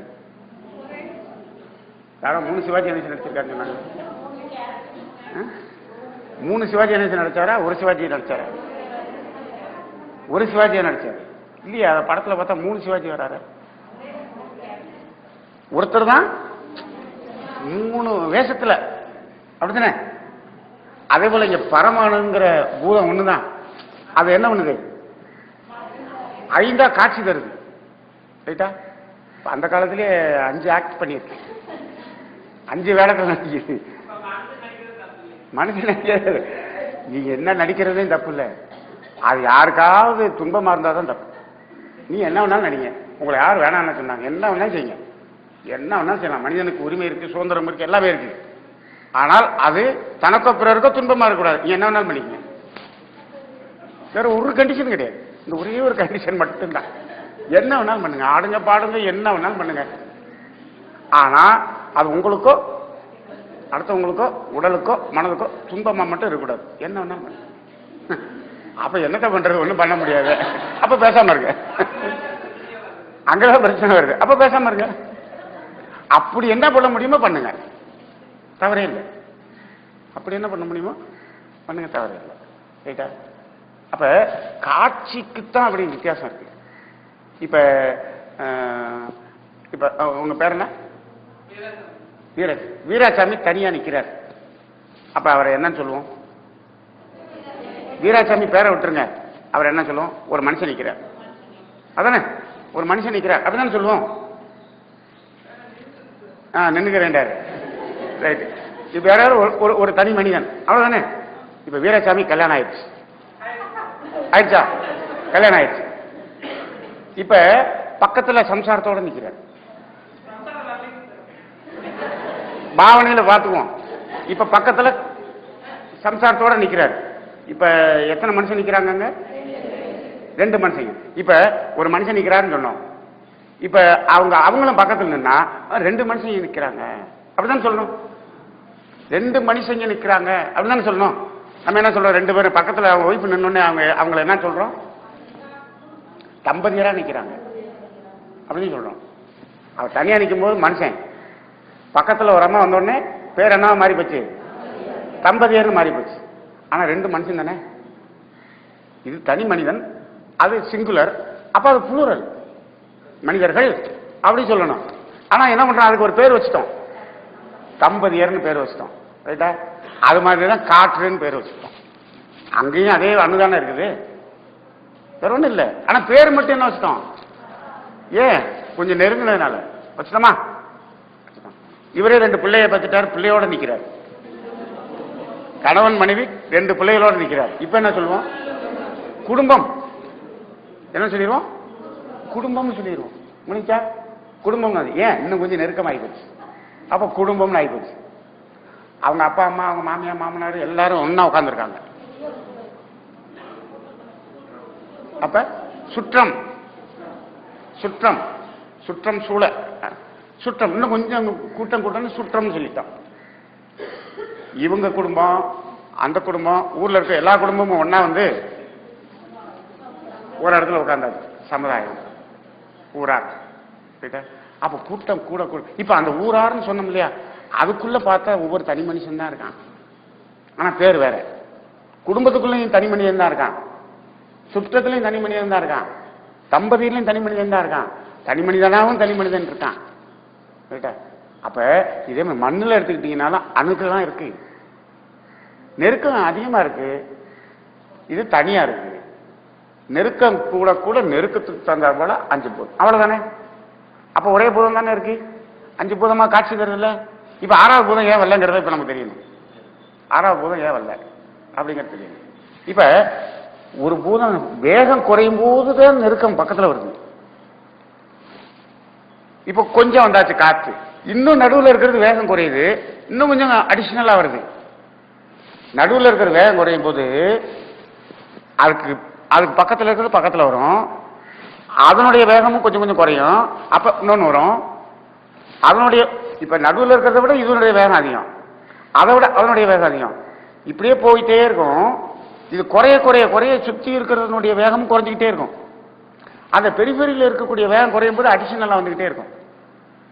அப்ப நீர் வரைக்கும் வந்தாச்சு, இன்னும் வேகம் குறையுது. நடுவில் இருக்கிறது அதுக்கு அடுத்தது குறையுது, அடுத்தது குறையுது, அடுத்தது குறையுது, கடைசியில் இருக்கிற குறையுது, இன்னும் கொஞ்சம் கூட வருது, நெருங்குது. ரைட்டா? அப்ப இது குறைய குறைய குறைய குறைய குறைய இது நெருக்கம் வந்துகிட்டே இருக்கு. மண்ணு வந்தாச்சு, 5வது போற வரைக்கும் வந்தாச்சு. ரைட்டா? இப்ப இன்னும் இது குறைஞ்சிச்சுன்னா இன்னும் கொஞ்சம் அடிஷனல் ஆச்சுன்னா 6வது போதும் வரும். அதானே? இன்னும் இதனுடைய வேகம் குறைஞ்சா நெருக்கம் நெருக்கம் நெருக்கம்னு கூட இன்னும் கொஞ்சம் அடிஷனலா சேர்த்துக்கலாம். இப்ப என்ன தெரியுமா? மண்ணுன்னு வந்து கெட்டியாய் கெட்டியாய் கெட்டியாய் கெட்டியா ஆன பிறகு என்ன ஆகுதுன்னா, அந்த நடுவுல வேகம் குறைஞ்சது இருக்குல்ல, அது என்ன போகுது, ரொம்ப வேகம் குறைஞ்சு நின்று போயிருது. என்ன ஆயிருது? சுழற்சியவே நிறுத்திடுது. சுழற்சியை நிறுத்திடுச்சு. நிறுத்தின உடனே பக்கத்தில் இருக்கிறது நடுவில் வந்து சுத்த ஆரம்பிச்சிச்சு. அடுத்தது இங்க வந்துருச்சு, அடுத்தது இங்க வந்துருச்சு, அடுத்தது இங்க வந்துருச்சு, இங்க வந்துருச்சு, இந்த கடைசியில் இருக்கிறது வந்துச்சு. ஒன்னு அடிஷனலா வந்துச்சு. ஒன்னு சுத்துறது நிறுத்தினா ஒன்னு அடிஷனலா வருது, ரெண்டு நிறுத்திச்சுன்னா ரெண்டு அடிஷனலா வருது. இப்ப இங்க எவ்வளவு சுத்தவெளியா மாறுதோ அந்த அளவுக்கு ஈக்குவலா அங்க அடிஷனல் சேருது. ரைட்டா? அப்ப நெருக்கம் இன்னும் இன்க்ரீஸ் ஆகிறதுக்கு வாய்ப்பு இல்லாம போச்சு. ஏன் ஆறாவது பூதம் வரலன்னா, நடுவுல அந்த மைய சுழல் இருக்கே அது சுத்தவெளியாக மாறுற போது அதை விட அடர்த்தி நெருக்கம் கூடுறதுக்கான வாய்ப்பு இல்லாம போச்சு. அங்க அசைகிறது நிறுத்துறதும் அடிஷனலா சேர்றதும் பேலன்ஸ் ஆகி போகுது. அப்ப ஆறாவது பூதம் ஒண்ணு வர்றதுக்கு வாய்ப்பு இல்லை, இனிமேலும் வராது. இதான் சாமி சொன்ன விளக்கம். இப்ப உங்களுக்கு ஏதாவது வரும்னு தோணுதா? அப்படின்னு சொல்லிட்டு சாமி சொன்னாரு, அந்த நடுவுல அது மாதிரி சுத்தம் நின்று நின்று நின்று போகுதுல்ல, அந்த நின்று போறதான் சாமி என்ன சொல்லியிருக்காரு, பஞ்சபூத நவகிரகத்தில் சொல்லியிருப்பாங்க பாருங்க. சூரியனின் மையத்தில் அணுக்கள் இயக்கமற்று சுத்தவெளியாக மாறிக்கொண்டே இருக்கிறது. அந்த மாறிக்கொண்டிருக்கக்கூடிய சுத்தவெளி இந்த பிரபஞ்சத்தை கடந்த சுத்தவெளியோடு இணைவதற்காக இரண்டு புறமும் பீரிட்டுக் கொண்டு செல்லக்கூடிய பாதை ராகு அப்படின்னு சொல்லியிருக்காரா? அப்ப அந்த சுத்தவெளியா மாறிடுது. அப்ப அது இயக்கத்தை நிறுத்திடுது. அங்க அதுக்கு மேல அங்க அடிஷன் வரல. அப்ப ஆறாவது பூதம் வரல. அப்ப அஞ்சு பூதம் தான், இதுக்கு மேல வராது. அஞ்சு பூதம் தான் இருக்கு. அப்ப அஞ்சு பூதத்துக்கும் காந்த தன்மாற்றம் அஞ்சு தான் இருக்கு. அப்ப அஞ்சு புலன் தான் வரும், அதுக்கு மேல இன்னொரு புலன் வராது வராது. அப்ப நமக்கு ஒரு புலன் வரல.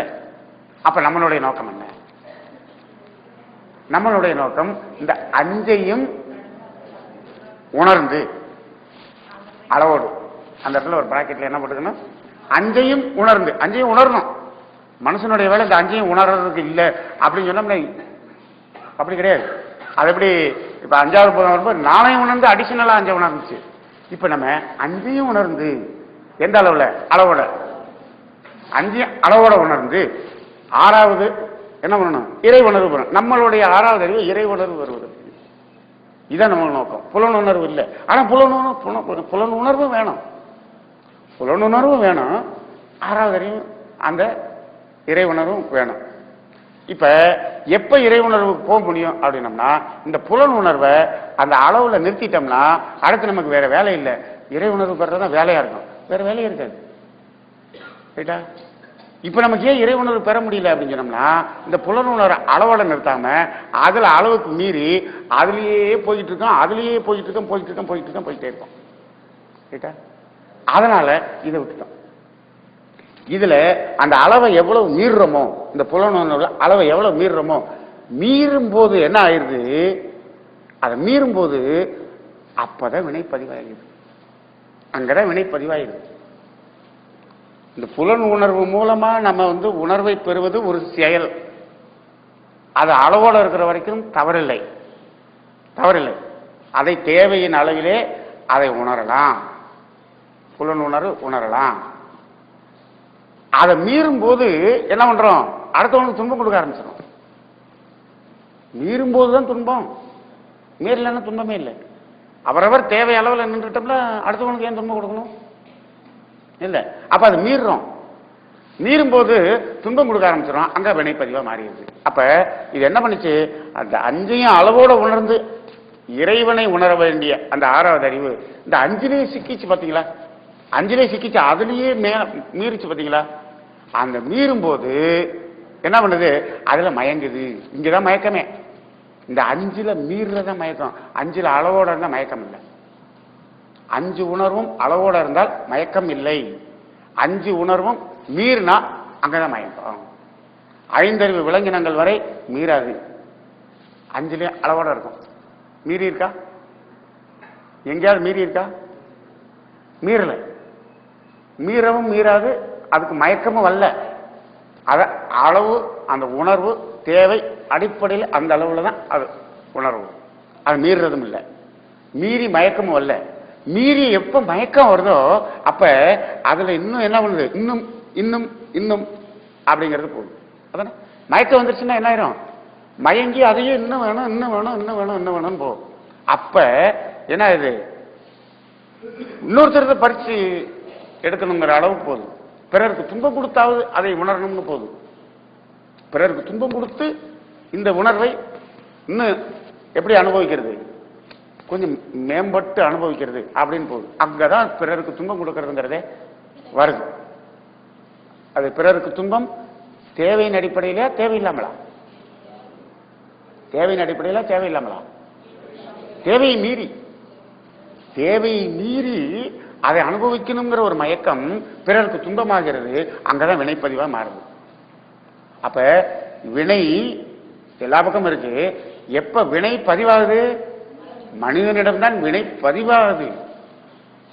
ஐந்தறிவு வரை அது வினைப்பதிவுன்னு சொல்ல முடியாது, அது செயல்பதிவு. செயல்பதிவு அது விளைவை கொடுக்கக்கூடிய பதிவாக இருக்காதுங்க. செயல் எல்லாமே பதிவாகும். ஆனா அந்த செயல் பதிவுங்கிறது இப்ப பாருங்க, நம்ம உடம்புல செயல் பதிவுங்கிறது நம்ம வினை எங்கெங்கெல்லாம் பதியுது சாமியை சொல்லியிருக்காரு. ஒரு லிஸ்டே சொல்லியிருப்பார். இந்த வினை எங்கெங்கெல்லாம் பதியுதுன்னு ஒரு லிஸ்ட் சொல்லியிருப்பார். எங்கெங்கெல்லாம் பதியுது? உடல் செல்களிலே பதிகிறது. என்ன பதிவது? விரிவு சுருக்க பதிவு. மூளையிலே பதியுது, ஜீவகாந்தத்துல பதியுது, உயிர்ல பதியுது, வான்காந்தத்துல பதியுது. 5 சொல்லியாச்சு. இன்னும் 1 இருக்கு. கர்மயத்துல பதிகிற பதிவுக்கு பேர் என்ன? மற்றெல்லாம் பாருங்க, விரிவு சுருக்க பதிவு, பிரதிபலிப்பு பதிவு, எண்ணப்பதிவு, சமுதாய பதிவு, இன்னொன்னு நுண்ணியக்க பதிவு. 5 சொல்லிடுவோம். இதெல்லாம் செஞ்சது அப்படியே பதிவுங்க. இப்ப உடல்ல பதிகிறது. என்ன செஞ்சீங்களோ அது நல்லதா இருந்தாலும் கெட்டதா இருந்தாலும் அது அப்படியே பதியும். பதிவு அப்படியே இருக்கும். அது அதுல அந்த வேறுபடுத்தி இருக்காது. செயல்பதிவுன்னு இருக்கும். அது பேர் செயல்பதிவு தான். அது அப்படியே அப்படியே ரிஃப்ளெக்ட் ஆகும், அப்படியே எழுச்சி பெறும், அப்படியே மீண்டும் எண்ணமா வரும். ஆனா இது எந்த அந்த கர்மயத்துல போகும்போது மட்டும் என்ன பதிவு? தரப்பதிவுன்னு வருது. அங்கதான் விளைவை கொடுக்கக்கூடிய பதிவா பதிவு. அங்க இருக்கிறது தான் வினை விளைவு அப்படின்னு வரும். மற்றதெல்லாம் வினை விளைவு அப்படி வராது. கர்மயத்தில் இருக்கிறது மட்டும்தான் வினை விளைவா வரும். அங்கதான் தரப்பதிவு அப்படின்னு வருது. அந்த தரப்பதிவு அப்படிங்கிற அந்த பதிவு இருக்கு பாத்தீங்களா, அந்த விளைவை கொடுக்கக்கூடிய பதிவு அப்படிங்கிறது தேவையை மீறி மயக்கத்துல பிறருக்கு துன்பம் கொடுக்கும் போதுதான் வரும். தேவையின் அளவுல ஒரு விலங்கினம் இன்னொரு விலங்கினுக்கு துன்பம் கொடுக்கும் போது கூட அது தேவையின் அளவுல இருக்கிறதுனால அது விளைவை கொடுக்கக்கூடிய பதிவா வர்றதில்லை. தேவையின் அளவுல, தேவைக்கு மட்டும் அந்த துன்பம் தேவையின் அளவுல இருக்கு.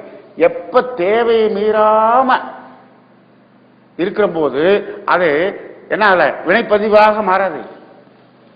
தேவை மீறும் போதுதான். இப்ப நம்மளுடைய வினைப்பதிவுல நம்ம கொண்டு வந்த பதிவுன்னு சொல்றோம்ல, இதெல்லாம் தேவை மீறின பதிவு. தேவை மீறின பதிவு, தேவையை மீறி துன்பம் கொடுக்கிறது, அங்கதான் பதிவு. அப்ப இந்த மனிதனிடம் மட்டும்தான் என்ன மாறிடுச்சு, அது இந்த அளவோடு இந்த 5 உணர்வையும் வச்சுட்டு இறைவனை உணர வேண்டியது.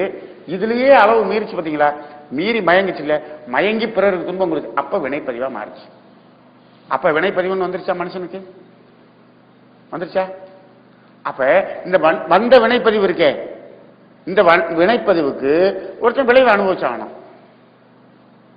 விளைவு அனுபவிச்சாகணும். அந்த வினைப்பதிவை தீர்த்தாகணும், கழிச்சாகணும். அதுக்கு விளைவு வந்தாகணும். அப்ப அந்த விளைவை அனுபவிக்கிறதுக்கு ஒரு தேகம் வேணும். வேணுமா வேணாமா?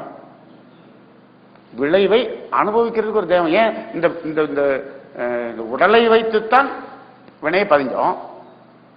உடலை வைத்துதான் வினையை பதிஞ்சோம். மயங்கி எதுல மயங்கி? இந்த புலன்ல மயங்கி, இந்த புலனுணர்வுல மயங்கி, இந்த உடலால் தான் பிறருக்கு துன்பம் கொடுத்தோம். இந்த உடல் உணர்வுக்காகத்தான் துன்பம் கொடுத்தோம். அப்ப இந்த உடலால் தான் நம்ம பதிவை சேர்த்தோம், வினைப்பதிவை சேர்த்தோம். அப்ப இந்த உடல் இல்லாமல் அதை கழிக்க முடியாது. அப்ப இந்த வினைப்பதிவை கழிக்கிறதுக்கே மீண்டும் உடல் எடுக்குது. இந்த மனுஷ உடல் வினைப்பதிவை கழிக்கிறதுக்கே மீண்டும் மீண்டும் மீண்டும் பிறக்குது. இப்ப நம்ம இப்ப பிறக்கிறதெல்லாம் இறை உணர்வு பெறுவதற்கா? இறைவனர் பெறுவதற்கு தான். ஆனா அதுக்கு முன்னாடி ஒரு வேலை இருக்கு. நான் இறை உணர்வு பெறுவதற்கா வந்திருக்கா இறைவா? அதுக்காக தான் நான் உலகத்துல பிறந்தேன், இந்த வந்துட்டேன், என்னை கூப்பிட்டுக்க அப்படின்னு கூப்பிட்டா இறைவன் பொறுப்பா அங்கேயே நில்லு, அது இடையில ஏதோ தப்பு பண்ணிட்டு ஏதோ பதிவெல்லாம் வச்சிருக்காமே அதெல்லாம் கழிச்சுட்டு அப்புறம் வா, அப்புறமேல உனக்கு என்ட்ரன்ஸ் டிக்கெட் தரேன். அது வரைக்கும் நோ விசா, விசா கிளியரன்ஸ் ஆக மாட்டேங்குது. விசா கிளியரன்ஸ் அங்க என்ன என்ன என்ன கிளியரன்ஸ் சொல்லுவாங்க, அது ஏதோ செக்அப் முடிச்சாதான் உள்ள விடுவாங்களே, அது ஏதோ செக்அப்னு சொல்லுவாங்க. அந்த கிளியரன்ஸ் இமிகிரேஷன் செக்அப் முடியணும் இல்லையா, அந்த இமிகிரேஷன் செக்அப் முடிச்சுட்டு வந்தீங்கன்னா உடனே உள்ள ஆளாது, இல்லாட்டி ஆகாது. ஏன் அங்க வினைப்பதிவு ஒண்ணு இருக்கு, அதை கழிச்சுட்டு தான் வரணும், கழிச்சுட்டு தான் வரணும். ரைட்டா? அப்ப அதை கழிச்சிட்ட பிறகு மீண்டும் மனுஷனா எதுக்கு இந்த உடம்பு எடுத்தோமோ அந்த லோகம். ரைட்டா? அப்ப இந்த வினைப்பதிவு கழிகிற வரை நாம அந்த இறை உணர்வு பெற முடியாது, பெற முடியாது. அப்ப அந்த வினைப்பதிவை கழிச்சிட்டு இறை உணர்வு பெறுவதற்காக இந்த தேகம் வருது. அப்ப வினைப்பதிவே தேகம் கண்டாய். மனித உடம்புல வினைப்பதிவு தான் தேகமா வருது, அதை கழிக்கிறதுக்காக இந்த தேகம் வருது. ரைட்டா? எப்படி கழிக்கிறதுக்கு? அந்த வினைப்பதிவை இந்த உடலாயை வைத்து எப்படி கழிப்பதற்கு? இந்த உடம்பை வச்சு வினைப்பதிவை கழிக்கிறதுக்கு வந்திருக்கு. இந்த உடம்பை வச்சு எப்படி கழிக்கலாம்?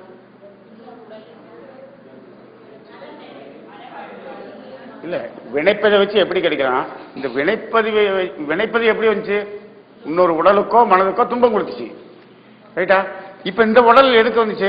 உடலாலோ மனதாலோ துன்பம் அனுபவிச்சு கழிக்கலாம். துன்பம் கொடுத்ததை துன்பம் அனுபவிச்சு கழிக்கிறது, அவ்வளவுதான். துன்பம் கொடுத்தில துன்பத்தை அனுபவிச்சு கழிச்சுக்க. உடலாலோ மனதாலோ துன்பம், அதான துன்பம். இங்கேயும் உடலாலோ மனதாலோ துன்பம். இந்த உடல் உயிரோடு உடல் இருந்தா தான் அங்க மனம், இல்லாட்டி மனம் இல்லை.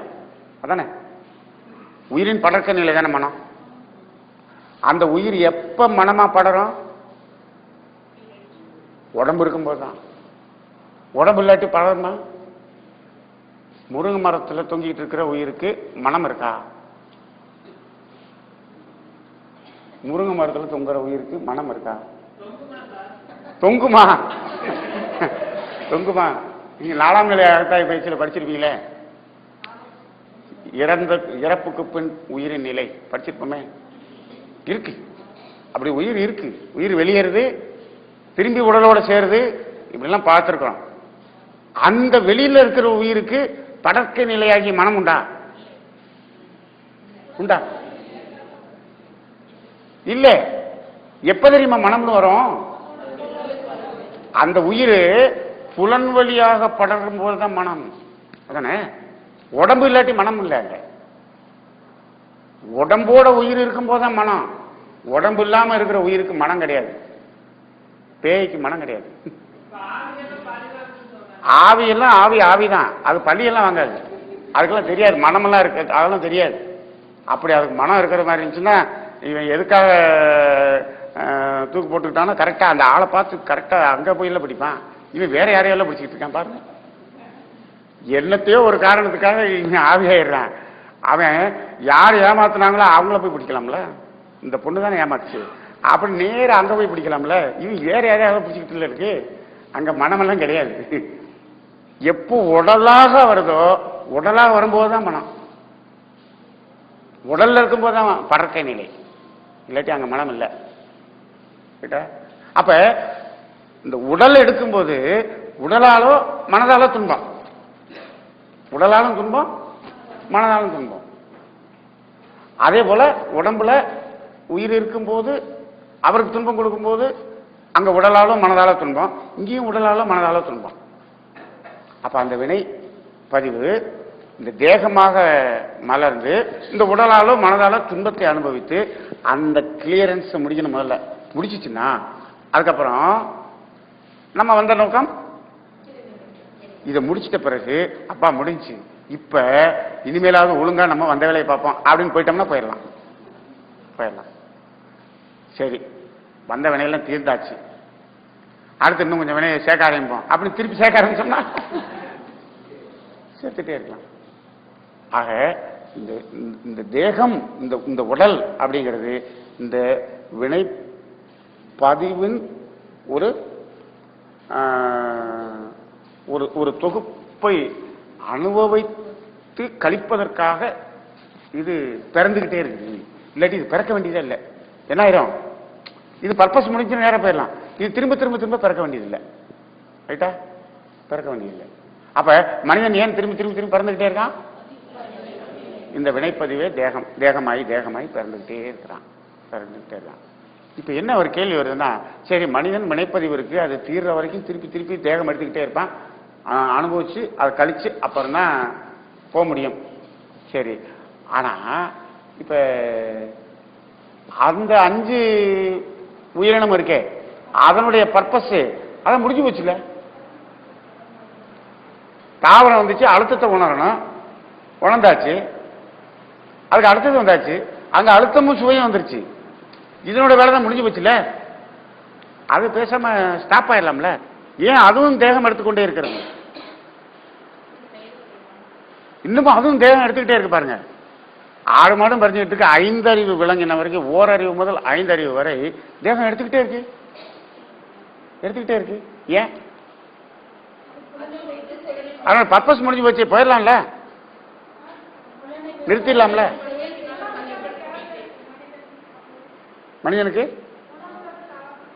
மனிதனுக்கு உணவுக்காக தாவரம் தேவைப்படுது.